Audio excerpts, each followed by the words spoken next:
హనుమాన్ గత కొన్ని రోజులుగా సోషల్ మీడియాని సినీ ప్రేక్షకులను ఒక ఊపేస్తున్న పేరిది.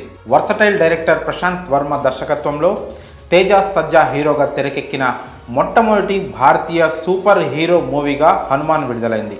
మరి ఎంతోమంది పోటీ నడుమ సంక్రాంతి సినిమా అనిపించుకోవడానికి ప్రేక్షకుల ముందుకొచ్చిన హనుమాన్ మూవీ ఎలా ఉందో ఈ రివ్యూ ద్వారా తెలుసుకుందాం.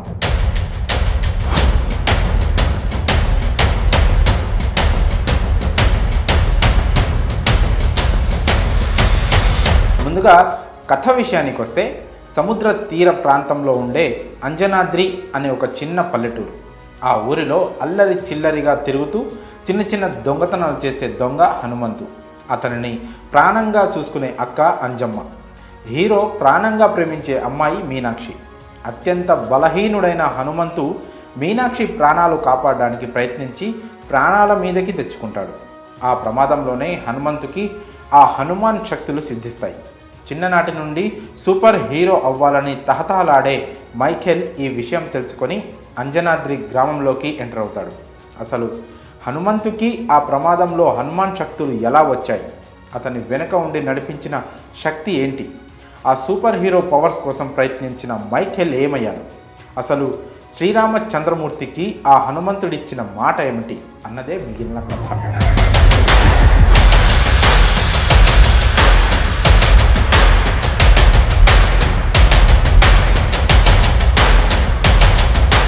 విశ్లేషణ విషయానికి వస్తే super hero movies Indian cine ప్రేక్షకులకి అంతగా పరిచయం లేని జానర్. కానీ మనందరికీ తెలిసిన రియల్ సూపర్ హీరో మాత్రం ఒకరున్నారు. ఆయనే మన హనుమాన్.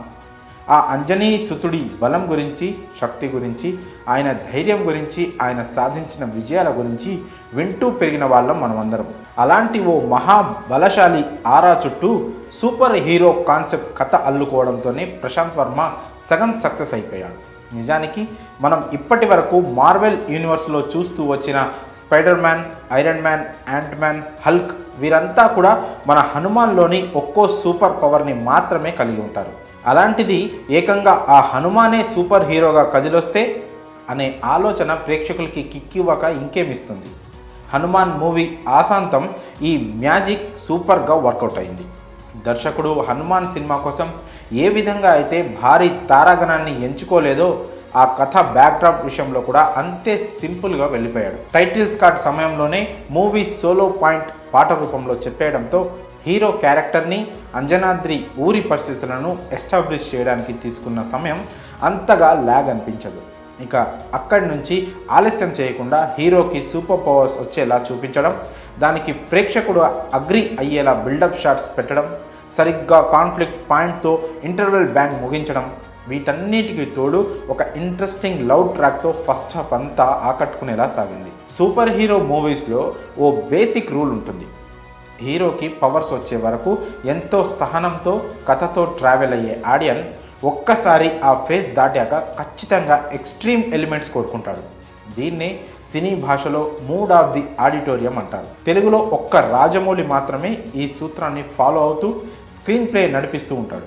కానీ సరిగ్గా ఇక్కడే దర్శకుడు ప్రశాంత్ వర్మ కూడా కాస్త తడబడ్డాడు. హనుమంతుకి పవర్స్ వచ్చాక ఆ పవర్ ఎక్కడి నుంచి వస్తుందో మైకేల్కి అర్థమయ్యాక కూడా కథ వేగం అందుకోదు. పైగా ఆ సమయంలో అక్కడక్కడ వచ్చిపోయే లవ్ సీన్స్ ఇంకాస్త భారంగా మారాయి. దీంతో ఆ 20 నిమిషాల్లో హనుమాన్ ట్రాక్ తప్పిందా అన్న అనుమానం కలుగుతుంది. కానీ ఎప్పుడైతే సముద్రఘని క్యారెక్టర్ రివీల్ అవుతుందో అక్కడి నుంచి హనుమాన్ అంచనాలు అందుకోలేని స్థాయికి వెళ్ళిపోతాయి. ఇంత హైప్ ఇచ్చిన ప్రీ క్లైమాక్స్కి తగ్గట్టే క్లైమాక్స్ మనసు తనువు పులకించిపోయే రేంజ్లో ఉండడంతో హనుమాన్ సక్సెస్ ట్రాక్ ఎక్కేసింది.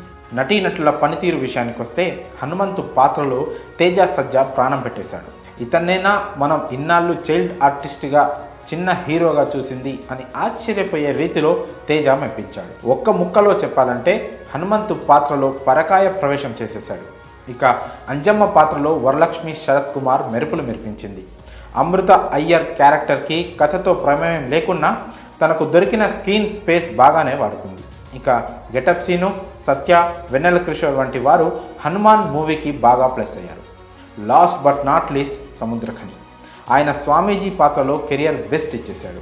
సెకండ్ హాఫ్లో సముద్రఖని క్యారెక్టర్, కార్తికేయ 2లో అనుపమ ఖేర్ క్యారెక్టర్ రేంజ్లో పేరడం విశేషం. ఇక టెక్నికల్ విభాగం పనితీరు గురించి ఖచ్చితంగా మాట్లాడుకోవాల్సిందే. హనుమాన్ మూవీ కథపరంగా ఎంత సాలిడ్గా ఉందో టెక్నికల్గా టీం వర్క్ అంతే బాగా సెట్ అయ్యింది. ఈ విషయంలో ముందుగా చెప్పుకోవాల్సింది సీజీ వర్క్ గురించే.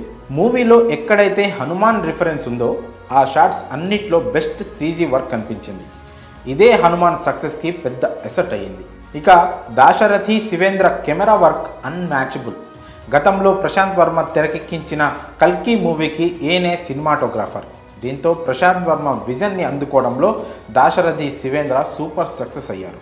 ఇక ఈ చిత్రానికి అనుదీప్ దేవ్, గౌరీ హరి, కృష్ణ సౌరభ్ మ్యూజిక్ అందించారు. సాంగ్స్ ఓకే అనిపించుకోగా బీజిఎం మాత్రం సినిమాకి ప్రాణం పోసేసింది. ఇక దర్శకుడిగా ప్రశాంత్ వర్మ స్థాయి హనుమాన్తో ఆకాశం అంత పెరిగిందని చెప్పుకోవడానికి ఎలాంటి సంకోచం అవసరం లేదు. Last but not least producer Niranjan Reddy గట్స్ని మెచ్చుకోవాలి. ఓ మంచి ఐడియా కోసం ఇంత బలంగా నిలబడి ఇంతమందిని ముందుకు నడిపించడం అంటే మాటలు కాదు. Hats off once again. ఇక సినిమా బలాల విషయానికి వస్తే తేజ సజ్జా, సముద్ర ఖనీల నటన ప్రధాన బలం అని చెప్పుకోవచ్చు. అలానే Prashanth Varma direction, technical work, climax సినిమాని అలా నిలబెట్టేశాయి. అయితే సెకండ్ హాఫ్ స్టార్టింగ్లో కాస్త ల్యాగ్ అనిపిస్తుంది. సాంగ్స్ సినిమాకి కాస్త మైనస్ అని చెప్పాలి. ఇవి తప్పితే సినిమా మాత్రం ఎక్స్ట్రీమ్గా ఉంటుంది. నిజం చెప్తున్నా, ఈ సినిమా చూస్తే 100% ఒక మంచి సినిమా చూసామన్న అనుభూతి కలుగుతుంది. చివరిగా ఒక్క మాట, హనుమాన్ 2024 సంక్రాంతి తొలి హిట్ బొమ్మ. ఈ చిత్రానికి మేమిచ్చే రేటింగ్ 3/5. మరి హనుమాన్ సినిమాని మీరు చూసారా? సినిమా చూస్తే మీ అభిప్రాయాలను కామెంట్స్ రూపంలో తెలియజేయండి.